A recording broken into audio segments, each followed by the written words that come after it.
Okay, so now we will look at our combination reaction. For combination reaction, we will be taking our magnesium ribbon and make sure that you polish it, because when we expose magnesium outside for too long time, it will form a black coating. So we have to, using the sandpaper, polish it. Then we need a spirit lamp. What is happening is magnesium will undergo combustion reaction, also combination reaction. Mg will combine with oxygen and it will burn brightly with a white light.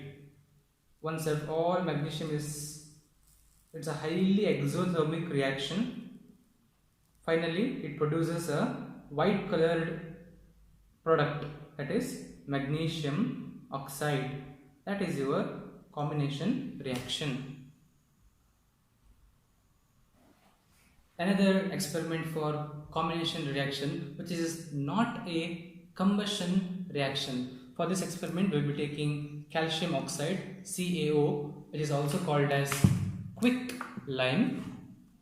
We need a spatula and we need a test tube of distilled water. So using the spatula, we will take calcium oxide, which is a white colored fine powder, and we add it to distilled water, around quarter spoon, and then we mix it. The reaction of calcium oxide plus water H2O produces calcium hydroxide, CaOH twice, and this reaction produces heat. So it is also an exothermic reaction. Here is calcium hydroxide, also known as slaked lime, producing heat, exothermic reaction, as well as a combination reaction.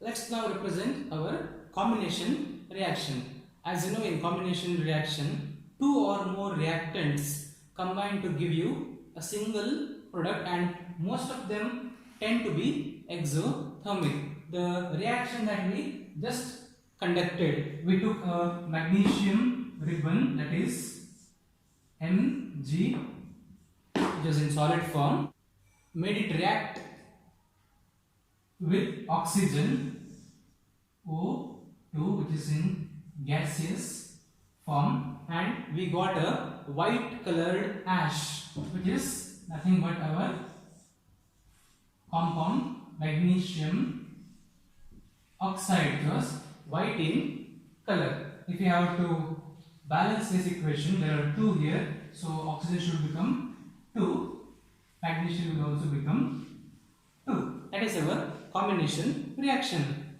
Mathematically speaking, this could be A plus B produces AB, or it produces an entirely new compound, that is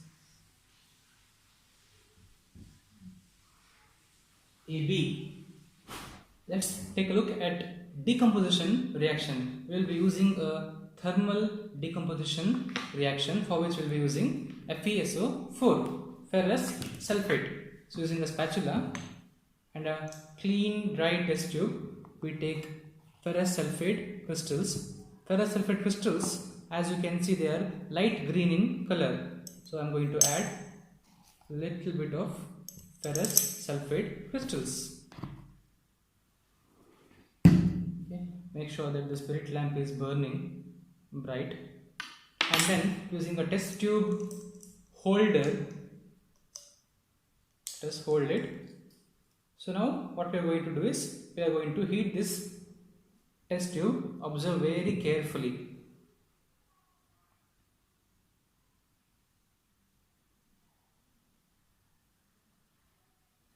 You can hear a sound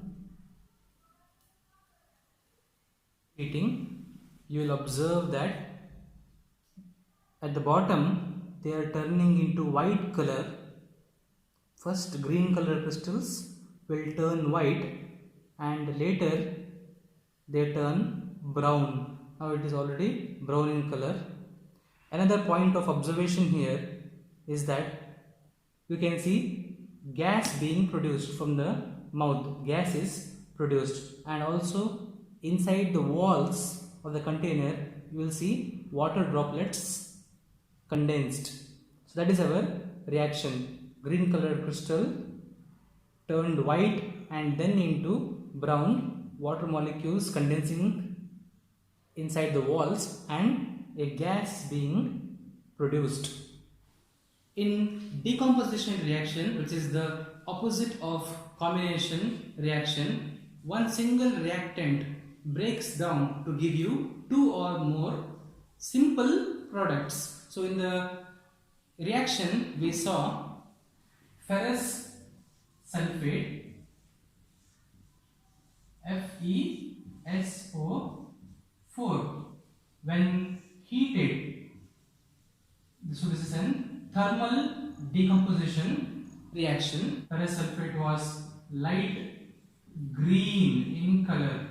It converted into a brown compound, which is your Fe2O3 iron oxide.